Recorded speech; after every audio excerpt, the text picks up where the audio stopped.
محافظة الحسكة سلة غذاء سورية كما كانت تسمى في القاموس السوري.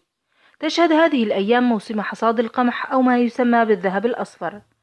هذه المادة الاستراتيجية والهامة في حياة سكان المنطقة، والتي عانت كغيرها من الزراعات مشاكل كثيرة، سواء لجهة فقدان الأدوية الزراعية والأسمدة ومستلزمات الخزن والتسويق، إضافة لارتفاع تكاليف الإنتاج، مما أدى إلى تراجع كبير في إنتاج محصول القمح في السنوات الأخيرة من عمر الأزمة السورية.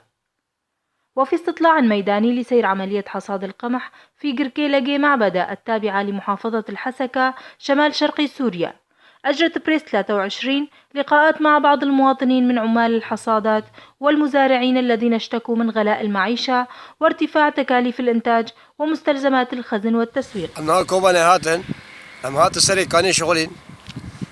محمد جابر عامل حصادة من كوباني قال: أتينا من كوباني وعملنا بداية في سريكانية رأس العين، ثم توجهنا إلى رميلان أو قركيلقي معبدة، وذلك لنوفر للمواطنين القمح اللازم للطحين.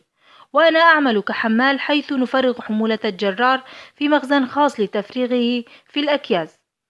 سرور أبو آيدل مزارع قال: نحن نقوم بحصاد أرضنا على الرغم من الخسارة التي نواجهها، ولكن ما باليد حيلة، فأكياس الخيش غالية الثمن، حيث يتجاوز سعر الواحدة 600 ليرة سورية، ومحصولنا نخزنه ونبيعه، ومع ذلك لا يفي بشراء حاجياتنا، ونتعرض للخسارة بسبب ارتفاع ثمن المواد الأخرى. فمثلا كيلو السكر وصل سعره إلى 1000 ليرة سورية، ومع أن سعر الدولار انخفض إلا أن الأسعار بقيت كما هي، وعندما يرتفع سعر الدولار تزداد الأسعار أكثرا فأكثر.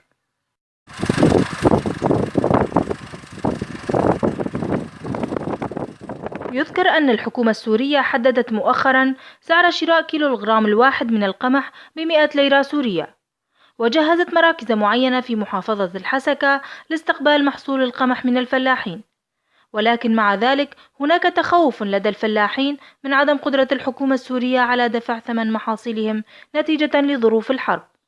وأيضا يرى الكثير منهم أن سعر شراء كيلو القمح منخفض جدا مقارنة مع تكاليف زراعته. خاص لبريس 23 القامشلي.